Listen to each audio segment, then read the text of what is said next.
Bien, chicos, en esta ocasión vamos a hablar de la epistemología o la teoría de la ciencia, otra de las disciplinas filosóficas importantes y que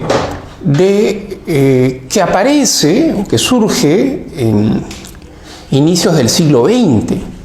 En realidad, la epistemología es una disciplina de reciente aparición, inicios del siglo XX, vinculado a las teorías epistemológicas, a la aparición de la conformación del Círculo de Viena, los debates entre el Círculo de Viena, los miembros del Círculo de Viena y Popper, luego los debates con Thomas Kuhn y otros epistemólogos contemporáneos. No se habla de epistemología en la filosofía moderna. En la filosofía moderna del siglo XVII, XVIII, XIX se hablaba de nociología o teoría del conocimiento. Obviamente que la aparición de la epistemología como disciplina tiene que ver con el desarrollo científico y tecnológico. Y esto ha tenido una gran repercusión en la concepción que tenemos del mundo y de la vida. ¿Cuáles son los problemas que aborda la epistemología?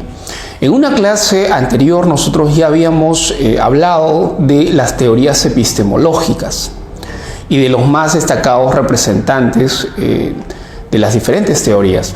Hablamos de Kuhn, hablamos de Popper, hablamos de los miembros del Círculo de Viena, los neopositivistas. Los problemas, para recordar cuáles eran estos, tenían que ver con los criterios de demarcación entre ciencia y pseudociencia, tenían que ver con el método de investigación o las lógicas de investigación, cuáles eran estas lógicas de investigación, inductivas, deductivas. Tiene que ver también, uno de los problemas de la epistemología, tiene que ver con la historia de la ciencia, con el lenguaje científico, el lenguaje técnico especializado. Tiene que ver también con el desarrollo de la ciencia y cómo se da este desarrollo a lo largo de la historia.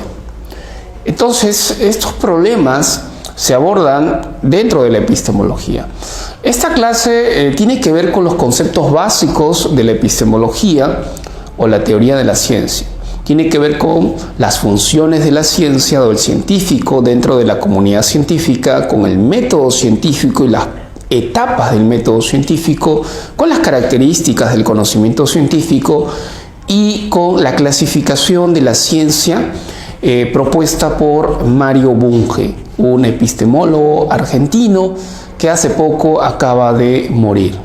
Entonces nosotros vamos a hablar de estos conceptos básicos a continuación. Aquí tenemos, en primer lugar, las funciones de la ciencia. ¿Cuáles son las funciones que desempeña el científico dentro de la comunidad, en su laboratorio o en las bibliotecas, en los centros de investigación de las diferentes universidades del mundo? Porque la ciencia se produce, en tanto conocimiento, se produce dentro de comunidades, dentro de instituciones sociales, dentro de universidades. En el Perú, por ejemplo, San Marcos es una comunidad científica, la UNI es una comunidad científica, la agraria, la universidad, las diferentes universidades que tú conoces son comunidades científicas.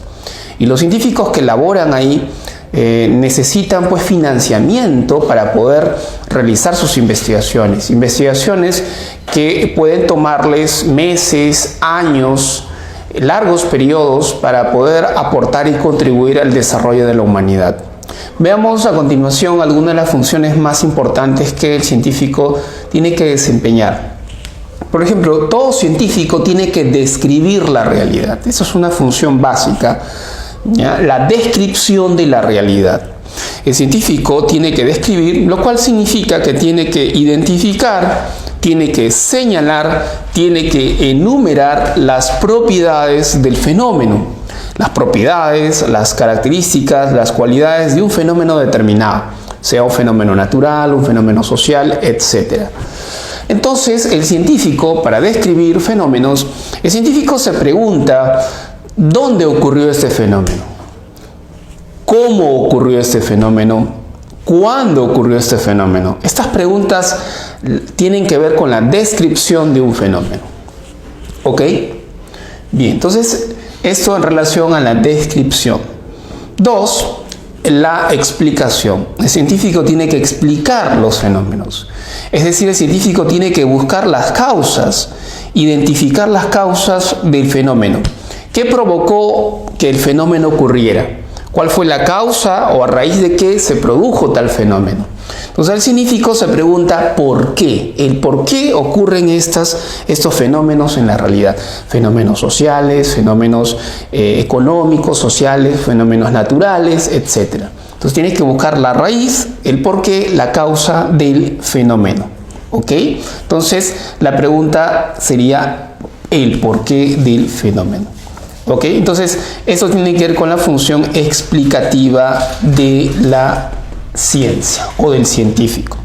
Tenemos aquí otra función que es la predicción. El científico tiene que predecir fenómenos de la realidad, es decir, tiene que deducir fenómenos futuros, acontecimientos futuros que van a ocurrir en el futuro por medio de qué o a través de qué, a través de leyes y a través de teorías. Es a través de las teorías y las leyes que el científico puede hacer predicciones en el futuro. ¿Ok? Eso es también una función muy importante. Claro está que no todos los científicos predicen acontecimientos futuros. Unos más que otros, unas especializaciones, unas ciencias, unas disciplinas más que otras, digámoslo así, destacan por su carácter predictivo. ¿Ok? Otra función es la aplicación de la ciencia, del conocimiento científico. La aplicación se define como el uso de la ciencia para resolver problemas que enfrenta el hombre, la humanidad, y buscar una salida, una solución. Y también para producir tecnología. A través del uso de la ciencia se produce tecnología. ¿Ok? Estas son entonces las 4 funciones más importantes de la ciencia. Ahora bien, un dato importante es que para los exámenes de admisión han preguntado y suelen preguntar cuál es la estructura básica de la ciencia. La estructura básica de la ciencia corresponde a la descripción y la explicación. La estructura básica de la ciencia, entonces, es la descripción y la explicación. O sea, mínimamente un científico tiene que describir y explicar la realidad o los fenómenos de la realidad. Ok, ahora vamos a hablar por aquí del método científico. El método científico o el método se define como el conjunto de pasos, reglas, procedimientos, pautas para poder llegar a la verdad, para poder alcanzar la verdad, para poder lograr la verdad. Y entonces, dentro del método científico encontramos etapas, pasos. ¿Cuáles son esas etapas importantes? Las etapas del método científico van a ser distintas en función de la disciplina científica o de la ciencia en particular de la que estemos hablando. Aquí vamos a mencionar 3 etapas o 3 momentos esenciales. Ojo, el método científico tiene más etapas, pero de esas etapas, digamos, de todas esas fases o momentos, vamos a señalar 3 que son esenciales. Sobre todo, ojo, me voy a referir al método científico en las ciencias fácticas, ¿ok? En las ciencias naturales y en las ciencias sociales. Entonces, 3 serían los momentos esenciales en el método científico. Hay muchas etapas más, recuerda por favor, no estoy diciendo que únicamente estas 3 sean las únicas etapas del método científico. ¿Cuáles son estas 3 etapas esenciales del método científico? Tenemos la primera etapa que se conoce como el problema, ¿ok? Ahora, de seguro tú te estarás preguntando, profesor, pero a mí me han enseñado que el primer paso del método científico es la observación, no es el problema. Bien, lo que ocurre es que nosotros estamos haciendo un análisis desde la perspectiva de la filosofía y en particular de la filosofía de la ciencia, es decir, de la epistemología. Ocurre que muchas veces, o la mayoría de las veces, los científicos no problematizan sobre la ciencia. Es decir, ellos ejercen su oficio de científicos, pero no se detienen a preguntarse y a problematizar sobre el método que están empleando. Esa es justamente la tarea del filósofo, evaluar qué método utilizan, cómo es que investigan, cómo es que producen conocimiento científico. Es por eso que a veces el científico, sin darse cuenta, cree que está haciendo ciencia o produciendo conocimiento científico a partir de la observación, cuando en realidad el punto de partida es el problema. ¿Ok? Entonces, cuando decimos problema, ¿nos referimos a qué? Nos referimos a las preguntas, a las interrogantes, a las preguntas que surgen, a las interrogantes que surgen en la mente del científico. Cuando hablamos de un científico, estamos hablando de un hombre de ciencia que se ha formado en la universidad, que ha estudiado la carrera en la universidad, una carrera de ciencia, puede ser un físico, un biólogo, un químico, etcétera, un economista, que tiene una formación científica, una formación universitaria y académica. No estamos hablando de cualquier persona, cualquier individuo. Estamos hablando de un adulto ya.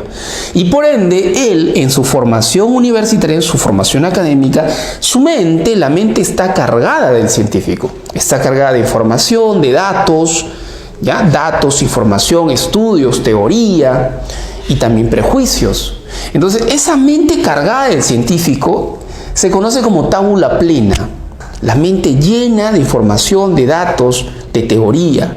Entonces es el científico con la tábula plena, con esa mente cargada, que se dirige a la realidad a explorarla, a estudiarla. Entonces no es que la mente del científico esté en blanco y el punto de partida sea la observación del mundo, no, por el contrario, ya hay una tábula plena, una mente con problemas, ¿ok?, que él se va a plantear. Entonces, surgen de la tábula plena del científico, ¿ok? Eso es importante tenerlo en cuenta, ¿ya? Para que de repente esto no genere confusiones. Sobre cuál sería el primer paso del método científico, si es la observación o el problema, ya hubo un debate, no en el Perú, no en América Latina, sino en Europa. Y estamos hablando de un debate de las primeras décadas del siglo XX. ¿Cuántos años han pasado? Y ese debate puso justamente sobre la mesa la cuestión acerca de cuál es el primer paso del método científico. Y entonces los partidarios de que el primer paso es el problema eran los racionalistas críticos. Uno de ellos, Popper. Popper defendía que el primer paso era el problema. En cambio, los que defendían que el primer paso era la observación eran los empiristas lógicos, los neopositivistas o los positivistas lógicos del Círculo de Viena. Ellos decían, no, el primer paso es la observación. Entonces, en este debate, se pudo evidenciar las limitaciones que tenían los defensores de la observación como el primer paso. En cambio, Popper, por el contrario, salió airoso de este debate, de esta contienda, porque demostró fehacientemente que tenía la razón, que en realidad no es la observación, sino es el problema. Todo científico siempre parte de problemas para investigar la realidad y para producir conocimiento. Brevemente te comento lo que ocurrió pues en esas épocas en este debate. Popper estaba en un auditorio repleto de gente y Popper se enfrentaba pues en ese entonces a los defensores de la observación, que eran conocidos como observacionistas, ¿ya? Porque creían que el conocimiento proviene de la observación y la ciencia también se basa en la observación como punto de partida. Popper decía, no, es el problema. Y entonces en esta conferencia, Popper está pues en el auditorio y Popper formula de manera provocadora e inteligente la siguiente pregunta. Popper dice, miren, ¿no? Quiero que ustedes miren, háganlo, miren. Popper entonces le pide al público asistente y a los que estaban en la mesa que miren, ¿no? Ustedes que dicen que la observación es el primer paso del método científico, quiero que en este momento observen y miren. De pronto en el auditorio la gente no sabía a dónde mirar, porque en realidad Popper solo dijo, miren, pero ¿qué vamos a mirar? De pronto alguien en el auditorio se levanta y le dice al señor Popper, ¿no? Le pregunta al señor Popper, señor Popper, ¿qué vamos a mirar? Usted se está burlando de nosotros. Miren, dice usted, pero yo le pregunto, ¿qué vamos a mirar? Esto es una broma. Y Popper se ríe y dice, pues usted acaba de justamente formular un problema, de formular una pregunta. Usted me está preguntando qué vamos a mirar. ¿Se ha dado cuenta? O sea que usted debió mirar simplemente, pero usted no pudo mirar, no pudo observar, porque para mirar y observar primero tiene que preguntarse, ¿qué vamos a mirar? Es decir, el problema es anterior a la observación y no la observación al problema. Entonces son los problemas que dirigen y orientan nuestra mirada. ¿Hacia dónde vamos a observar? Va a depender del problema que tengamos, del concepto, de los conceptos, de la teoría, del marco teórico. Entonces, se puso en evidencia las limitaciones del observacionismo y Popper salió airoso de esta contienda.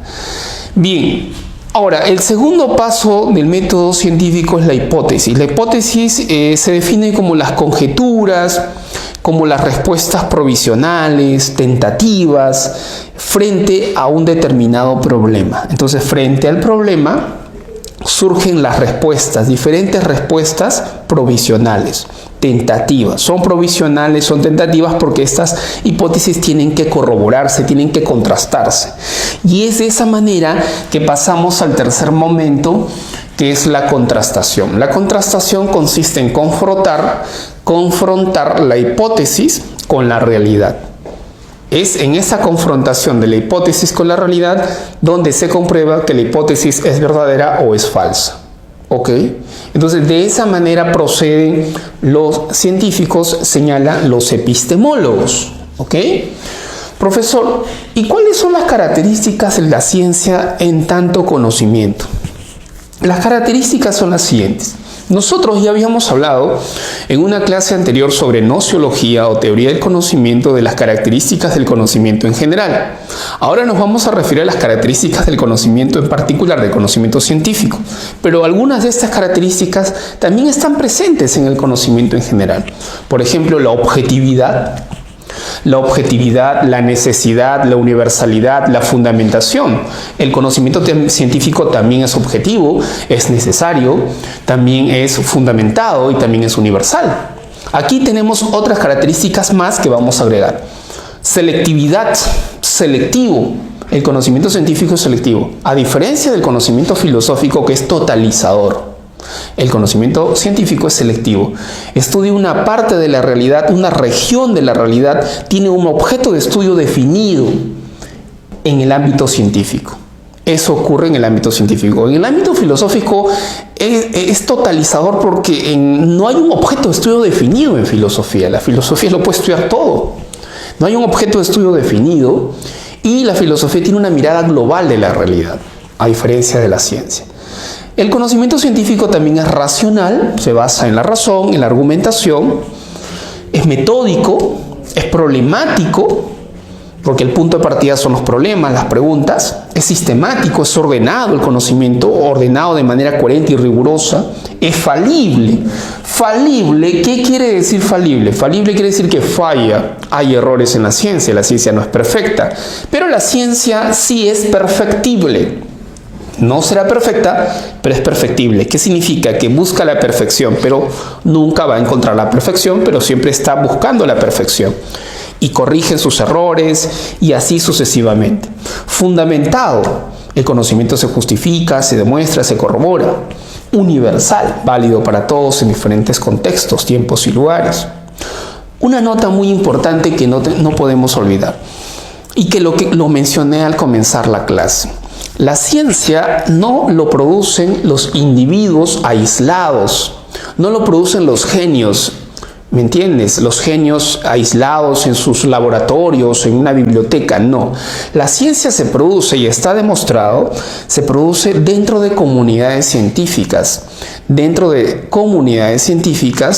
y no lo produce un científico, sino siempre es en comunicación con otros científicos, siempre es en comunidad con otros científicos, en diálogo con otros científicos. Uno tiene que aprender de otros científicos, tiene que leer el conocimiento, la producción que han logrado otros científicos a través de libros, a través de cartas, se comunican, etc. Entonces siempre hay un vínculo, un diálogo, una comunidad, es decir, la ciencia tiene un carácter, digámoslo así, intersubjetivo, vinculado siempre a otros sujetos, a comunidades, espacios de sociabilidad, que podríamos denominar, lo mencioné como las universidades, que financian investigaciones, centros de investigación y laboratorios, ¿ya? Espacios donde se produce conocimiento científico. Entonces, esa imagen caricaturesca y ficticia en la que Newton está debajo de un árbol y le cae una manzana y de pronto él descubre el principio de la gravitación universal, eso no es cierto, eso es una caricatura. O sea, ¿cuánto tiempo puede, ojo, exigirle a un científico descubrir una ley o descubrir una teoría? No es tan sencillo. ¿Entiendes? Y no solo el descubrimiento, sino la formulación teórica de ese descubrimiento. No es tan sencillo. O la demostración teórica y matemática de ese descubrimiento. No es cosa tan simple que uno lo pueda hacer por una situación de casualidad. Ahora bien, la clasificación de la ciencia según Bunge. Bunge fue un epistemólogo, matemático y físico argentino que hace poco murió y que ha hecho muchas contribuciones a la filosofía de la ciencia durante más de 100 años. Prácticamente murió a los 100 años, este epistemólogo argentino, y él propone una clasificación de la ciencia que San Marcos ha preguntado y casi todas las universidades se basan en esta clasificación. Esta clasificación ha sido divulgada en América Latina a través de un libro que Mario Bunge publicó. Es un libro de bolsillo muy conocido titulado La ciencia, su método y su filosofía. Es un libro pequeño de bolsillo que circula en América Latina y en el Perú también. Y en ese libro aparece esta clasificación de la ciencia de Bunge. Bunge clasifica la ciencia por su objeto de estudio y por su función.